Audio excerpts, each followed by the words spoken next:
Untuk membunuh presiden dari negara B, ia menyamar sebagai seorang wanita hamil dan menunggu di luar kamar hotelnya. Tindakannya menarik perhatian tim keamanan. Berpura-pura merasa tidak enak badan, ia mengatakan kepada mereka bahwa ia sedang mengalami gula darah rendah dan membutuhkan sesuatu yang manis. Saat para penjaga pergi untuk membantunya, diam-diam ia mengeluarkan sebuah ponsel yang sebelumnya telah ia sembunyikan, lalu mendekati presiden dan menukar ponselnya dengan ponsel yang ia bawa. Ponsel itu memiliki senjata tersembunyi yang akan membunuh presiden begitu ia menggunakannya. Ia tidak pernah menyangka rencananya akan berhasil secepat itu.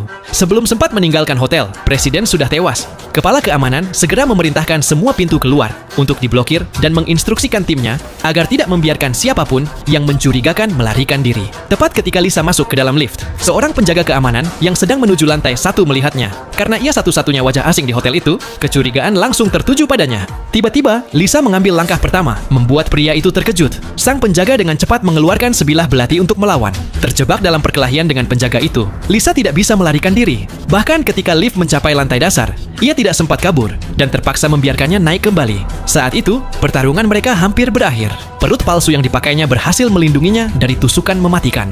Ketika penjaga itu masih kebingungan, Lisa menggunakan seluruh kekuatannya untuk menekannya ke lantai dan membunuhnya. Pada saat itu, pintu lift terbuka kembali. Tanpa pilihan lain, Lisa mengambil pistol penjaga tersebut dan bergegas keluar. Dengan keterampilan menembak dan gerakan cepatnya, ia berhasil mencapai tangga darurat dengan selamat. Pelariannya yang mulus hanya mungkin terjadi karena rekannya yang membimbingnya melalui telepon, memberi arahan secara langsung. Namun, untuk memastikan semuanya berjalan sempurna, mereka masih memiliki satu langkah lagi yang harus dilakukan. Lisa berlari kembali ke aula perjamuan dan mulai menembaki jendela, menghancurkan kaca. Lalu ia mengambil sebuah kursi dan melemparkannya keluar, membuat orang-orang di jalanan bawah ketakutan. Ketika tim keamanan datang, mereka keliru mengira Lisa sudah melompat dan kabur. Padahal, itu hanya trik untuk mengalihkan perhatian mereka. Pada saat yang sama, Lisa sebenarnya berada di tangga darurat, sedang berganti pakaian.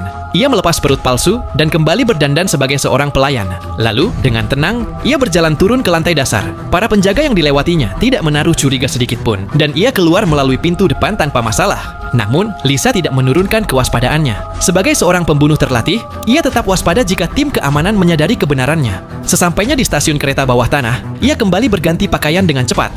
Kali ini, ia tampil seperti seorang wanita modis, sangat berbeda dari penyamarannya sebelumnya.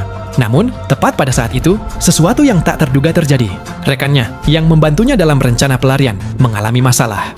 Nah, cuplikan adegan film ini Mimin ambil dari serial TV yang berjudul Butterfly 2025.